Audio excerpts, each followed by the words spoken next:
Hello पिला माने तो आज आम पिला माने पढ़ा ए टू जेड केमिति आम ए टू जेड 3 लाइन रे लिखिबा परफेक्टली। तो सेटा आम मुझे लिखेबी आपण मानू। तो चलतु लिखिबा। तो पेरेंट्स माने भी जो माने एमती राइट वे रे लिखंतु तो पिला मानकर हो जिवो। देखंतु ए जदी पिला माने लिखि पारु नांती एटा ए, तो जदी लिखि पारु नांती ताले आपण बिंदु दे लिखंतु। बिंदु एमती देकी लिखिबे, एमती बिंदु देकी लिखेबे तो तांकर हे जिवो। कहबे खाली जॉइंट करंतु तापर हे जिवो ए गला। तापर एमती बी सेमती करिवे, जॉइंट एमती बी लिखिले हमरो तो बी कहबे जॉइंट करंतु। तो जॉइंट करके एठी भी गोटे बिंदु दे देबे, एउठी तिके जॉइंट करंतु, एउठी तिके जॉइंट करंतु। तो पिला माने निहाती करिवे। तो सी एमती दीटा बिंदु देकी कहबे एमती करंतु, सी देकी एमती करंतु। तो सी ही गला। तो डी सेमती दी गोटे गोटे बिंदु दे करंतु, डी सेमती ई दीटा बिंदु दे कि एठी गोटे तीनटा बिंदु दे दियंतु, से ऑटोमेटिक जॉइंट करे देबे ई। तापर एफ, एफ सेमती जी, जीटा देखंतु प्राय पिलांकर प्रॉब्लम हुए। तो जीटा कौन करिवे कहबे सी आगो लिखि दियो, सी लिखि देले तापरे ए सीटा को पूरा जॉइंट कर देबे पूरा 11 रे। तापरे आनी की एमती लिखि देबे जी। ठीक अछि। तापर आमे पढिबा एच, दीटा बिंदु दे देबे साइड रो, दीटा स्टैंडिंग लाइन दे दियंतु, तापरे स्लीपिंग लाइन दे दियंतु। तो हे गेला। तापरे आई एमती लिखि परिबे आई। तापरे जे एमती तीनटा बिंदु दे देबे, कहबे जॉइंट करा को जे।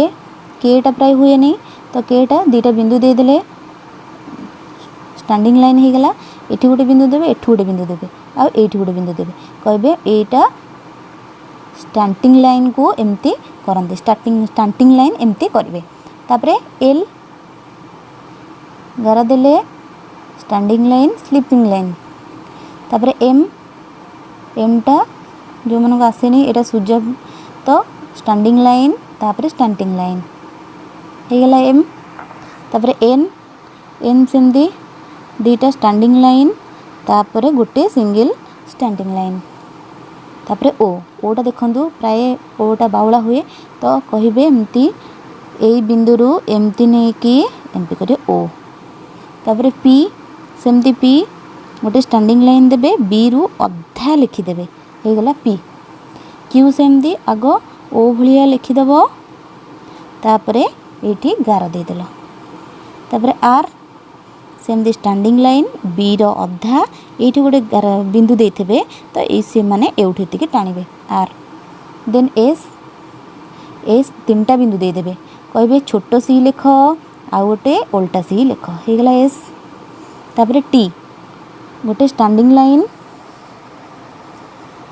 स्टैंडिंग लाइन आ गोटे स्लीपिंग लाइन। तापर है यू, यूटा देखंतु दीटा देबे, कहबे एटा को एमती करिकी आनिबा यू। भीटा तो आउरी सुजा, गोटे गार एठी देबे तळको, आ गोटे गार आ गोटे जॉइंट कर देबे, तो हे गला वी। सेमती डब्ल्यू तो ताठू सुजा एमती कर देले, ए दीटा को एमती जॉइंट करिवे, ए दीटा को एन जॉइंट करिवे, ऊपर को नेबे तळको नेबे, हे गला डब्ल्यू। एक्स सेमती करिवा, एक्सटा एमती करिवा, एक्सटा को एथिरे जॉइंट करिवा, एटा को एथिरे जॉइंट करिवा, एक्स हो गला। तापर आसीबो वाई, वाईटा को हमें केमती करिवा, तो दीटा बिंदु देबे भी टाइप रो करिवे, तापरे तळको एटा देखंतु भी टाइप रो एठी गला, तापरे तळको गोटे गारा दे देले हे गला हमरो वाई। तापरे जेड दीटा एमती दे देले, तो जिक जैक एमती कहीदेवे पिला को, पिला माने करिनेबे। तो ए टू जेड आज शिखेदेली, काले आम छोट एबीसीडी शिखेबा। ठीक अच्छे। देन आम ओडिया शिखेबा, हिंदी शिखेबा। तो जो मैंने पेरेंट्स मैंने देखुंट तो पिलामानंकु जदि भल लगुच ताले प्लीज लाइक आ सब्सक्राइब कर दिंतु, आउ आपणकर सांग मानंकु भी शेयर कर दिंतु, जहाँफल मु अधिक अधिक वीडियो बनैबी, आउ मु निजे भी मोटिवेट रही, आपण मानंकु भी मोटिवेट करेबी। तो थैंक यू।